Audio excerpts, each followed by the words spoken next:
પૈસા હા અત્યારે મારા ખાતામાં 10 પડ્યા નાખ દઉં 10 નાખવાના નથી ભાઈ, રોકડા દે તો આપણે શું વાત થઈ હતી? તમે 20 દેતા તો તોય લીધા નહીં. પણ 20 થોડું મારે પૈસા સાંભળો મારી વાત કે મારા તમે મને 20 દેતા તો તમે લીધા. હું કીધું કે કારે તમે કે હપ્તો આવી જાય પછી હા પણ થોડાક ઓછા થોડાક વિશ્વાસ રાખો. વિશ્વાસ એટલા શાકભાજી નથી ભાઈ, પૈસા આવી ગયા એટલે પછી કેમ તમે આવી રીતના કરો અમીને? પૈસા નું ભાઈ નથી. હા પછી તો દેવ તો છો તમને. હા આવી એ જાય બોલ એ નહીં 30 એટલે 30 એમાં 1 રૂપિયો ઓછો નહીં ભાઈ. ગઈકાલથી જ આ ઓડિયો ખૂબ વાયરલ થઈ રહ્યો છે. સોશિયલ મીડિયા પર આ ઓડિયો વાયરલ થયો એના પછી બહુ જ ટીકા ટિપ્પણી તર્ક વિતર્કો થયા કે ગરીબને મળતા આવાસમાં પણ અધિકારીઓ કટકી લેવા માંગે છે. એ રીતના એ આખો વિડીયો વાયરલ થયો ને એના પછી આજે જે સમાચાર સામે આવ્યા છે એ વધારે ભયંકર છે. આપણે દર વખતે જેને સિમ્પથી આપતા હોય એટલે કે જેના માટે આપણને દયા લાગતી હોય, ઘણી બધી વારે દયાના પાત્ર નથી હોતા. જ્યારે આપણને આખી સચ્ચાઈ ખબર પડે ત્યારે આપણને એવું ખ્યાલ આવે કે ના, આપણે જે વિચારી રહ્યા છીએ ખોટું છે. અને એનું કારણ એ છે કે આ જે ઓડિયો વાયરલ થયો જેમાં આપણે એવી દયા ખાઈને એવું કહી રહ્યા છીએ કે ગરીબને મળતા આવાસના જે પૈસા હોય છે, પ્રધાનમંત્રી એ ગરીબો માટે આ યોજના લાવ્યા છે અને એમાં પણ અધિકારી કટકી કરવા માંગે છે. માનીએ કે આવા અનેક અધિકારીઓ છે જે કટકી કરતા જ હશે, પણ આ સ્થિતિમાં એવું નથી. પાલીતાણાની ઘટના છે. પાલીતાણામાં આવેલા સીતારામ રેસિડેન્સમાં આવાસ યોજનાનો 2 વાર લાભ લેનાર વ્યક્તિ એ પાલીતાણા નગરપાલિકાના નોડલ ઓફિસર નિકિતાબેન પર આક્ષેપ કરે છે અને એવી એક ઓડિયો વાયરલ થાય છે.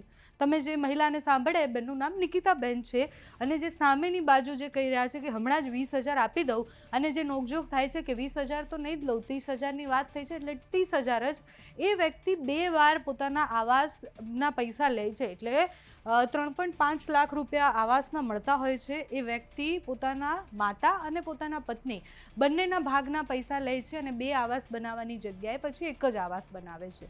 જ્યારે નિકિતાબેનને ખબર પડે છે, એ જે અધિકારી છે એમને ખબર પડે છે, એ તરત એવું કહે છે કે તમે 2 ખોટા લાભ લીધા છે, તમે એક જ મકાન બનાવ્યું છે તો તમારે એક મકાનના પૈસા આપી દેવા પડશે. એ સરકારના પૈસા છે ને તમારે પાછા આપવા જ પડશે. તો 3.5 લાખ રૂપિયા લેવાની વાત હતી. એના પછી એ વ્યક્તિ એવું કીધું કે હું ખૂબ ગરીબ છું અને હું અત્યારે એક સાથે એટલા પૈસા આપી શકું એવી પરિસ્થિતિ નથી, મારાથી એ પૈસા વપરાઈ ગયા છે. એના પછી નિકિતાબેન એવું કહે છે કે સારું, તો એક કામ કરો, તમે 30,000ના હપ્તા બંધાઈ લો અને તમે આ 3.5 લાખ જે છે પૂર્ણ કરો. એ વ્યક્તિએ 7 લાખ રૂપિયા લીધા, જેમાંથી 3.5 લાખ એક મકાન પેટે હતા. નિકિતાબેને જ્યારે આ ડીલ કરી ત્યારે સ્પષ્ટ એવું કહ્યું હતું કે તમે હપ્તા પેટે પૈસા આપતા રહેજો. પણ એ હપ્તો ન મળતા નિકિતાબેને એ વ્યક્તિને ફોન કર્યા. જે લાભાર્થી છે એ લાભાર્થીનું નામ અરવિંદભાઈ છે અને અરવિંદભાઈને ફોન કરીને કહ્યું કે તમારા આ મહિનાના પૈસા બાકી છે, તમારે સરકારના પૈસા કંઈ પણ કરીને આપવા જ પડશે. એ 3.5 લાખ રૂપિયા જે હપ્તા પેટે આપવાના હતા એમાં નિકિતાબેન સ્પષ્ટ એવું કહે છે કે તમે 20,000 રૂપિયા આપીને પછી મને બાકીના પૈસા નહીં આપો એટલે હું તમને નહીં એ હપ્તો ઓલો કરું, તમારે 30,000 આપવા જ પડશે. એટલે એ હપ્તાના જે પૈસા છે તમારે આપ્યા વગર કંઈ છૂટકો નથી. એના પછી નિકિતાબેન અને અરવિંદભાઈની આખી વાતચીત પણ ઓડિયોમાં વાયરલ થઈ છે. એના પછી બહુ બધા પ્રશ્ન થયા, અધિકારી પર લાંછનો લાગ્યા, અધિકારી પર બહુ જ બધા લોકો વરસ્યા પણ ખરી કે આવી રીતના કેવી રીતના અધિકારી એક ગરીબના પૈસા લેવા ઈચ્છે છે. તો આખી ઘટના મૂળ આ હતી. એના પછી નિકિતાબેનનો વિડીયો પણ સામે આવ્યો, એમની પ્રતિક્રિયા પણ સામે આવી છે. તો પહેલાં સંક્ષિપ્તમાં એ ઓડિયો સાંભળો, જેમાં પાછળની આખી કન્વર્ઝેશન વાયરલ નથી થઈ, પણ એ આખી કન્વર્ઝેશન છે અને સાથે જ નિકિતાબેનની જે પ્રતિક્રિયા આવી છે એ સાંભળો. પણ નકર કેટલા દીધા તમે મને ધમકાવો છો? લ્યો આ ફોટા પાડીઓ ના કહી દો. ધમકાવાની વાત જ નથી. ધમકાવાની વાત નથી ભાઈ. તો તમે ફોટા પાડવાને શું કામ જાવ છો? ફોટા પાડવાના તમારે એક મકાન બનાવ્યું છે બરાબર, એક મકાનના લાભ લીધા. હા તે તમારી એકના પાછા રિટર્ન કરી દેવાના 3.5 લાખ ઈ હાટું. એટલે મારી પાસે 2 દસ્તાવેજ છે, હું વશમાં દિવાલ કરી લે, બીજું શું? તમે 3 દસ્તાવેજ ભલે આપ્યા, તમે 5 દસ્તાવેજ આપ્યો ને ભાઈ, ઈ રાખવું ન પડે. મકાન 2 એટલે 2 જ બનાવવો પડે. અને મને છે ને કાગળ ઉપર કોઈ નહીં પોગી કે એટલે તમે ખોટી છે ને મારી યાર ચાલાકી કરવાનું તમે રહેવા દેજો. ચાલાકી ને સાંભળો મારી વાત. નટુભાઈ નો પાવર હતો ને ઈ મેં બેહારી દીધો બરાબર.